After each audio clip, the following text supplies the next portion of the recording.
मुझे सिर्फ 5 मिनट का वक्त दिया गया है।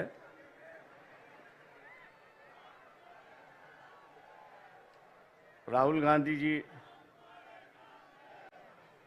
कांग्रेस के अध्यक्ष खड़गे जी, प्रियंका गांधी जी, तेजस्वी यादव, फारूक अब्दुल्ला जी, मंच पर बैठे शिवसेना के उद्धव ठाकरे जी, शरद पवार जी, सभी नेतागण, दोस्तों और भाइयों, जहाँ तक मैं समझता हूँ कि हम लोगों को लड़ना चाहिए। साथ लड़े, अकेला लड़े, लेकिन लड़ना चाहिए।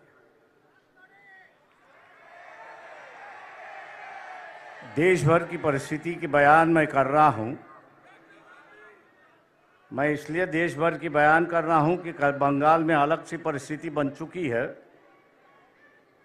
महाराष्ट्र में कोशिश की जा रही है कि हम सब जन इकट्ठा लड़े, लेकिन दो चीज़ें जो है वो सबसे बड़ी चीज़ है, मैं यहाँ पर मानता हूँ। इलेक्टोरल बॉन्ड आ चुका है और हर चैनल पर अमित शाह का बयान आ रहा है कि हमने जो है इलेक्शन के माध्यम से जो काला धन था उसको भगा दिया है।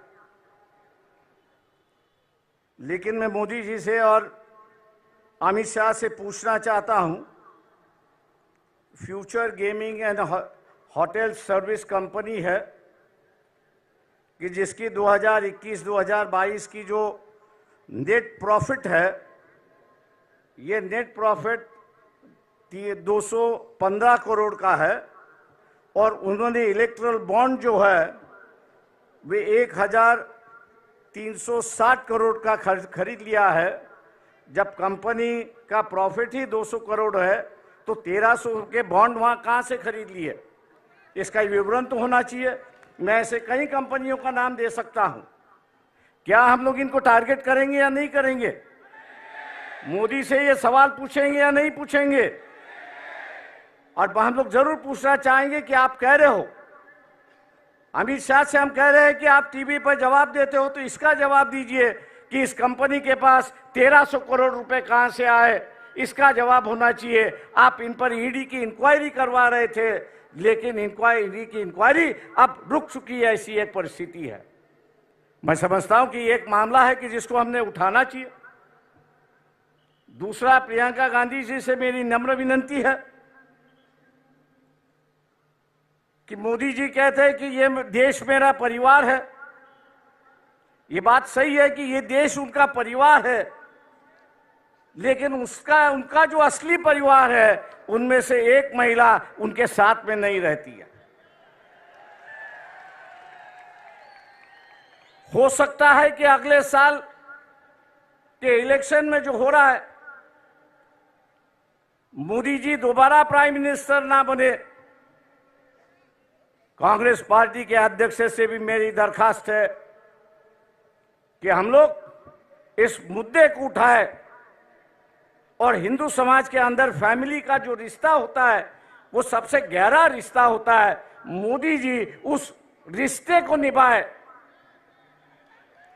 उस रिश्ते को निभाए और अपनी पत्नी को अपने साथ में लेके रहे। 2-4 दिन बाकी है, उसके लिए हम लोग को लड़ना चाहिए। मैं उम्मीद करता हूं कि खड़गे जी जब बात करेंगे इस पर जरूर अपनी टिप्पणी यहां पर करेंगे,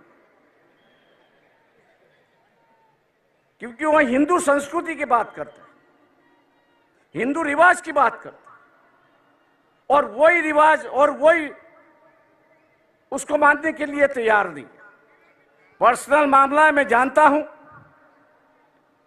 लेकिन कल्चरल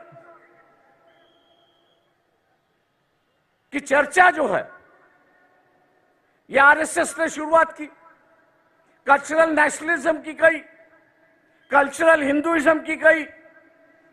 अब वो अगर अदा नहीं कर रहे हैं तो मैं समझता हूं कि हम लोगों की जिम्मेदारी होती है कि उनको उनकी बात समझा है और उसको अदा करने के लिए वो अपना अधिकार के लिए वो लड़े और हम लोग उनको सिखाए, ऐसी एक परिस्थिति है।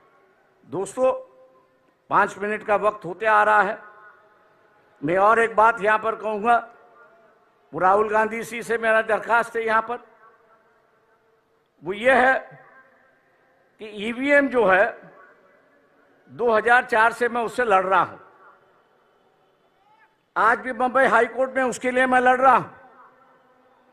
पिछले 6 महीने से जब ईवीएम इंक्वायरी की बात आई तो इलेक्शन कमीशन उसको टाल रहा है।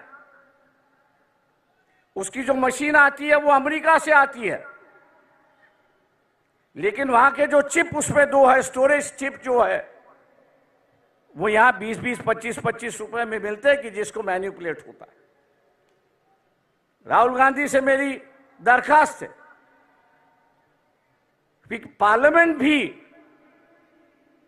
किस पे विश्वास करे, पेपर ट्रेल पे विश्वास करे और ईवीएम पे विश्वास करे। तो पार्लियामेंट ने कानून से कहा है कि अगर डिफरेंस आया, ईवीएम के काउंटिंग में डिफरेंस आया और पेपर ट्रेल की काउंटिंग में डिफरेंस आया, तो मानना है कि पेपर ट्रेल का जो वोट है वही आपको मानना है, ईवीएम को बगल में रखना है।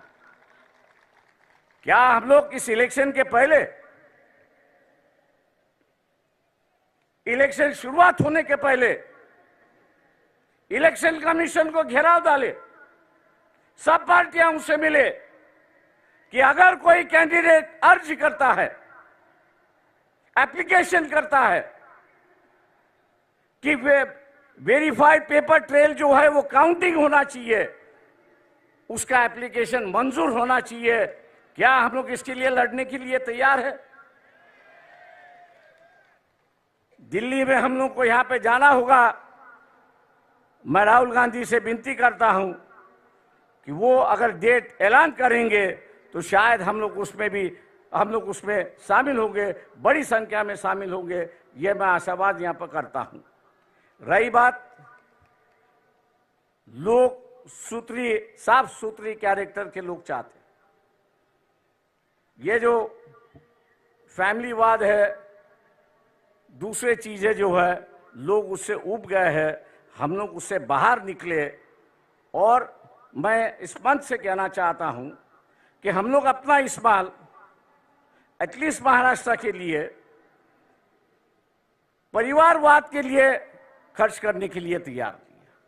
हम आपके साथ हैं, आम आदमी हो, डेमोक्रेसी सोशलाइजेशन हो, कैंडिडेचर का सोशलाइजेशन हो, ना ये हो किसी एक परिवार से, किसी एक कास्ट से ज्यादा लोकसभा के उम्मीदवार हो और हम उनके पीछे सिर्फ वोट बैंक बने। हम लोग वो बनने के लिए तैयार नहीं है। मैं इन्हीं बातों के साथ आपसे रजा लेता हूं कि 5 मिनट का वक्त खत्म हो चुका है। जय भीम, जय भारत। धन्यवाद प्रकाश जी। अब अगली